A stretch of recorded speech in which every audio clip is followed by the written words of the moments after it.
Child of the station নামের মধ্যেই কিন্তু রয়েছে গল্পের মূল ভাব। স্টেশনের যে বাচ্চারা, শিশুরা, তারা তাদের যে জীবনযাপন করে, বিভিন্ন রকম প্রতিকূলতার মধ্যে দিয়ে তারা যে টিকে রয়েছে, বেঁচে রয়েছে, তাদের জীবন যুদ্ধ, এটাই চাইল্ড অফ দ্য স্টেশন গল্পে দেখানো হয়েছে। আসলে অনেক ধরনের সমস্যা, সামাজিক প্রতিবন্ধকতা, সামাজিক বিভিন্ন ইস্যু নিয়ে কিন্তু চলচ্চিত্র হয়ে থাকে, কিন্তু স্টেশনে যে শিশুরা রয়েছে, স্টেশনের শিশুদের জীবনের যে স্ট্রাগলটা, এটা নিয়ে কিন্তু কোনো সিনেমা, নাটক আমার মনে হয় না যে বাংলাদেশে হয়েছে। তো সেই জায়গা থেকে, সেই দায়বদ্ধতার জায়গা থেকে স্টেশনের শিশুদের যে জীবন যুদ্ধ, সেটার আলোকে এই সিনেমাটা তৈরি হচ্ছে। তো এখানে স্টেশনের শিশুদের জীবনের যুদ্ধের গল্পের মধ্যে বিভিন্ন ক্যারেক্টার ইনভলভ হয়ে যাচ্ছে। তেমনি একটি ক্যারেক্টার, আমার ক্যারেক্টার, আমি দীপা চরিত্রে অভিনয় করছি। দীপা এমনই একটি মেয়ে যে হচ্ছে পেশায় একজন ডক্টর, যে অবহেলিত বস্তির মানুষ যারা প্রপার ট্রিটমেন্ট পায় না, যারা হয়তো টাকার অভাবে চিকিৎসা করতে পারছে না, ইভেন ওষুধ কিনতে পারছে না, দীপা তাদেরকে ফ্রি চিকিৎসা করাচ্ছে, ওষুধ পর্যন্ত কিনে দেওয়ার টাকাও দিচ্ছে কখনো কখনো। তার একটি স্বপ্ন মানুষের জন্য কিছু করা। এই যে স্টেশনের যে শিশুরা, জাস্ট মানুষ কল্পনা করতে পারবে না যে তারা কি কি করছে।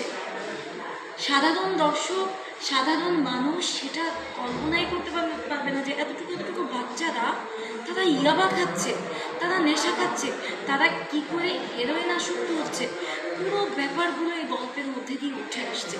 এখন এই যে শিশুরা, কিশোররা বিভিন্ন অপরাধমূলক কর্মকাণ্ডে জড়িত হচ্ছে এবং বিভিন্ন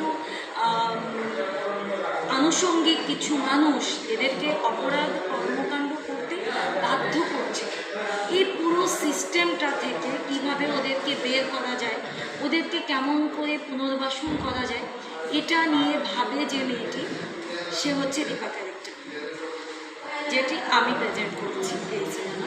সেখানে আপনার ক্যারেক্টারে আপনি কি মায়ের চরিত্র বা বাচ্চাদের নিয়ে আপনার চরিত্রটা নিয়ে একটু যদি বলেন, এক মিনিট, আপনার চরিত্রটা নিয়ে একটু বলুন। আমি অলরেডি বলেছি, দীপা একজন ডক্টর, সে ফ্রি চিকিৎসা করে, সে এদের নিয়ে স্বপ্ন দেখে যে কিভাবে এদেরকে জীবনে নতুন আলোর সন্ধান দেওয়া যায়। তো দীপা চরিত্রটি একটি ডক্টর হিসেবে তার কর্তব্য করে যাচ্ছে এবং স্টেশনের বাচ্চাদের পুনর্বাসনের জন্য সে চেষ্টা করে যাচ্ছে। এবং তার যে হসপিটাল, সেই হসপিটালে ডক্টর রয়েছে, তার একজন বয়ফ্রেন্ড রয়েছে। এই বয়ফ্রেন্ড, দীপার বয়ফ্রেন্ডে মানে আমার বিপরীতে কাজ করছে শিপন মিত্র, আপনারা নিশ্চয়ই চেনেন তাকে, আলোচিত হিরো। তো শিপন মিত্র এবং দীপা, আবির চরিত্র এবং দীপা চরিত্র, তারা দুজনে মিলে বিভিন্ন রকম উন্নয়নমূলক কাজ করছে। কিন্তু দর্শক, এখানে একটা টুইস্ট রয়েছে। শিপন যে শিশুদের জন্য দীপার সঙ্গে পজিটিভ কাজ করছে, মানে আবির চরিত্রটি যে পজিটিভ কাজ করছে, আসলে কি সে কি? এখানে কিন্তু প্রচুর পরিমাণে রহস্য রয়েছে। বারবার দর্শক হোঁচট খাবে, কি করছে আবির, ওখানে কিছু একটা করছে, কি সেটা? সেই প্রশ্নটা থেকে যাচ্ছে পুরো গল্পে।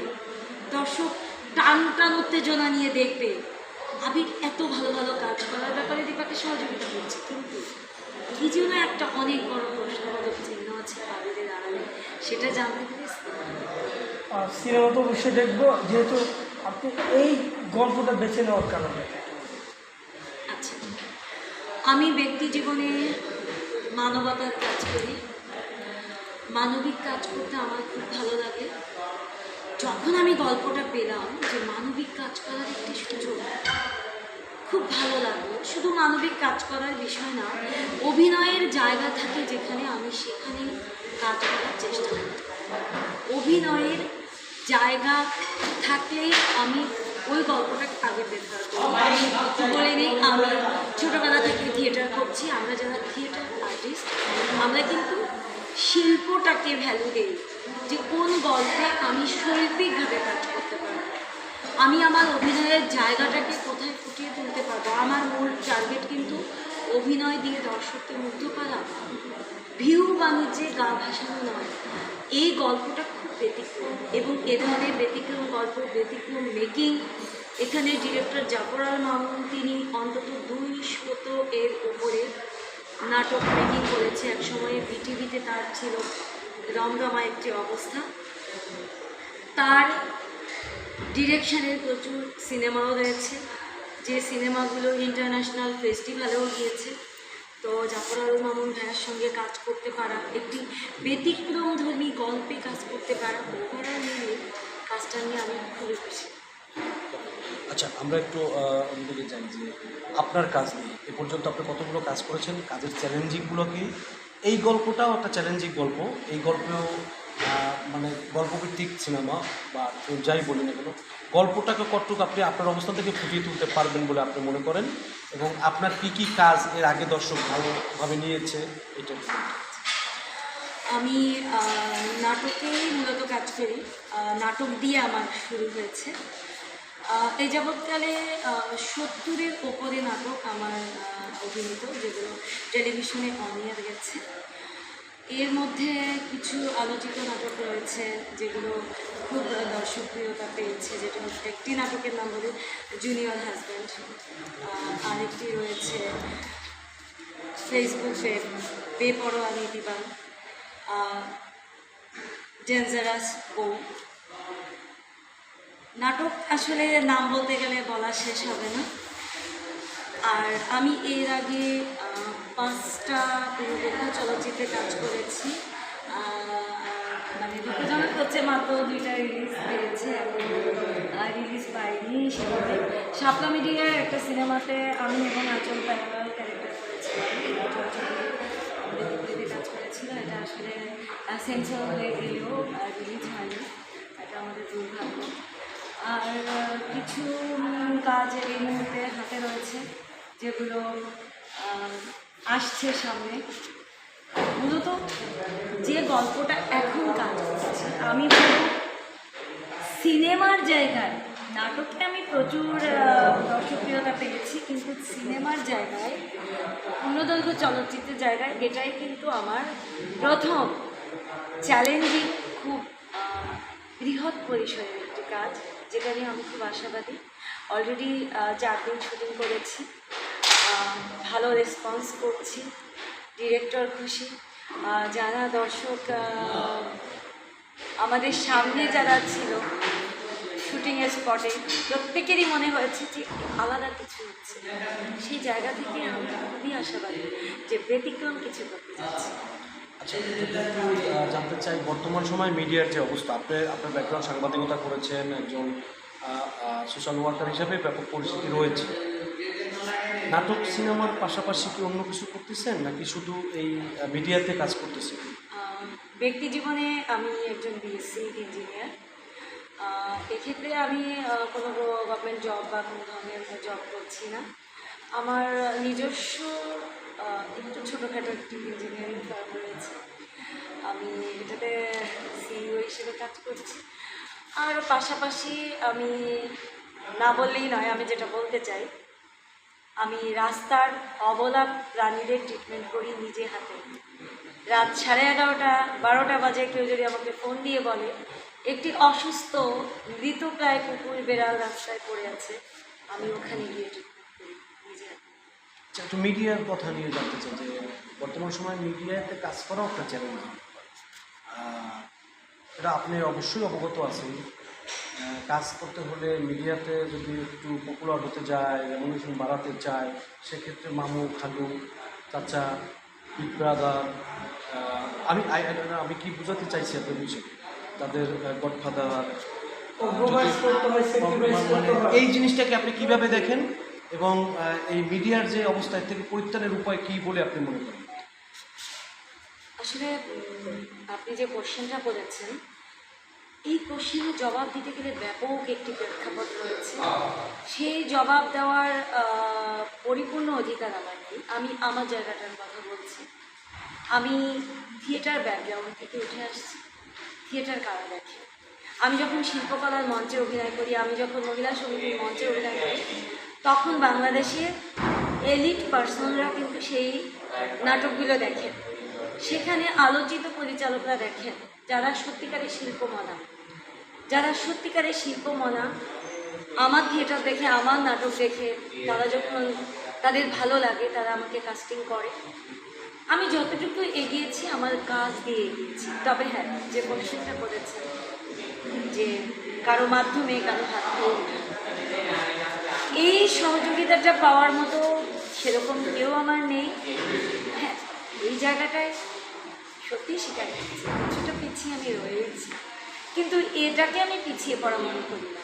আমি মনে করি আমার ভেতরে প্রতিভা থাকলে, আমার মধ্যে শিল্পী এবং শিল্প সত্তা থাকলে অবশ্যই আমি সামনের দিকে এগিয়ে যাব। হয়তো গুটি গুটি পায়ে ধীরে ধীরে এগোবো, দ্রুত এগিয়ে যাওয়া আর গুটি গুটি পায়ে এগিয়ে যাওয়া। খুব দ্রুত হয়তো অনেকে এগিয়ে যায়, আবার তারা ধপাস করে পড়েও যায়, যার জন্য ধীরে ধীরে এগিয়ে যাওয়াটাই মনে হয় ভালো, এবং নিজেকে তৈরি করে সত্যি সত্যি শিল্পী হয়ে ওঠার জায়গাটায় পৌঁছে যাওয়ার চেষ্টা করাটাই হচ্ছে আসল উদ্দেশ্য। দেখুন, বর্তমান সময়ে একটা ট্রেন্ডিংয়ে থাকতে হয় বা ভাইরাল হতে হয়। আর ভাইরাল না হলে অভিনেত্রী হওয়া যায় না, বা আর বড় বড় সিনেমা যেগুলো আছে ঈদের সময় মুক্তি পায়, তারা মার্কেটিংয়ের জন্য অভিনব পদ্ধতি বেছে নেয়। কেউ হাত করা পড়ে, বা সেক্ষেত্রে আপনি ভাইরাল হওয়ার জন্য কতটুকু প্রস্তুত, বা ভাইরালকে কতটুকু নেন বা গুরুত্ব দিচ্ছেন আপনি? ভাইরাল হওয়াকে কতটুকু গুরুত্ব দিচ্ছেন? দেখুন, সত্যিকারে অভিনয় শিল্পীরা ভাইরাল হওয়ার জন্য অভিনয় করে না, তাদের শিল্প সত্তার জন্য এবং শিল্পের প্রতি ভালোবাসার জন্য অভিনয় করে। আমি একটু আগেও একবার বলেছি যে আমি থিয়েটার আর্টিস্ট, আমার ব্যাকগ্রাউন্ড থিয়েটার, আমি থিয়েটারকে ভালোবাসি, আমি থিয়েটার থেকে উঠে আসছি। আমার অভিনয়ের উদ্দেশ্য কিন্তু ভাইরাল হওয়া না, শিল্পী হয়ে ওঠা। আচ্ছা, কিন্তু একটু যদি শিল্পী হতে গিয়ে তো অনেক শিল্পী তারা সত্যিকার অর্থে শিল্পকে ভালোবেসে কাজ করতে চায়, কিন্তু তাদের তো কাজ করছে না মানসম্মত, সেক্ষেত্রে তারা ঝরে পড়ে যাচ্ছে। আবার অনেকে শিল্পী হতে গিয়ে নিজেরা অনেককে অভিনব পদ্ধতি বেছে নিচ্ছে, বা আপনি কোন অভিনব পদ্ধতিটা বেছে নিচ্ছেন সেক্ষেত্রে? যেহেতু সিনেমা হল বন্ধ, আমি তো বললামই যে আমার কোনো অভিনব পদ্ধতি নেই, কেবলমাত্র আমার প্রতিভা ছাড়া, আমার অভিনয় যোগ্যতা ছাড়া, যার কারণে আমাকে কাজ বেছে বেছে করতে হয়, আমাকে কম কাজ করতে হয়। আমি কম কাজ করব, কিন্তু শিল্পসম্মত কাজ করব। বর্তমান সময়ে দেখা যাচ্ছে যে এই আমরা যারা শিল্পী সত্তাকে নিয়ে কাজ করি, তাদের উপর একটা ব্যাপক মব সৃষ্টি হচ্ছে, এবং একজন আর্টিস্টের জায়গায় একটা প্রোগ্রামে গেল, তাদের উপরে নানা নামে, তৌহিদে জনতা নামে বিভিন্নভাবে মানে মব সৃষ্টি করছে। এই যে শিল্প সত্তার উপরে হামলা, এই যে ন্যাক্কারজনক, এটাকে আপনি কীভাবে দেখেন? আসলে বর্তমান পরিস্থিতি, বর্তমান রাজনৈতিক প্রেক্ষাপট নিয়ে আমি সেভাবে কিছু বলতে চাই না, তবে এটা সত্যি শিল্পীদের একটি যে অবাধ উন্মুক্ত বিচরণ ছিল, তার উপরে কিছুটা কালো মেঘের ছায়া ঘনিয়ে এসেছে। এটা সত্যি, আমরা শিল্পীরা কিছুটা যেন আতঙ্কিত আছি যে শিল্পটা কি আগের মতো করে আমরা খুব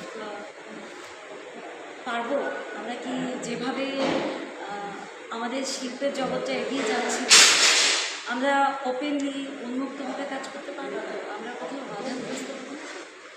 এরকম একটি প্রশ্ন মনে হয় প্রত্যেকটি শিল্পীর মনেই বর্তমান প্রেক্ষাপটে রয়েছে। তারপরেও মনে হয় যে আমাদের চেষ্টা চালিয়ে যাবো, আমাদের জায়গা থেকে নিশ্চয়ই সামনের দিকে এগিয়ে চলবে। যে শিল্পীরা আতঙ্কিত আছে বা বিভিন্ন জায়গায় আমরা দেখতে পাচ্ছি বাংলাদেশের যারা শিল্পী, ক্রীড়া সংগঠন, তারা সবাই নিজেরা একটা বলা যায় একটা রাজনৈতিক সংস্কৃতির সঙ্গে জড়িয়ে যায়।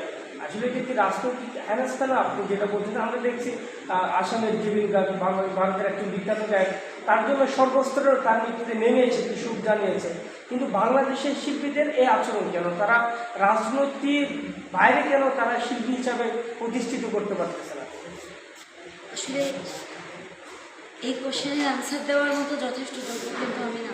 এর এটার অ্যান্সার দেওয়ার জন্য অনেক বড় বড় গবেষক রয়েছে। তবে আপনি যে কোশ্চেনটা করেছেন যে শিল্পীরা কেন রাজনীতির বাইরে যেয়ে তাদের শিল্প সত্তা বিকশিত করছে না, করছে তো।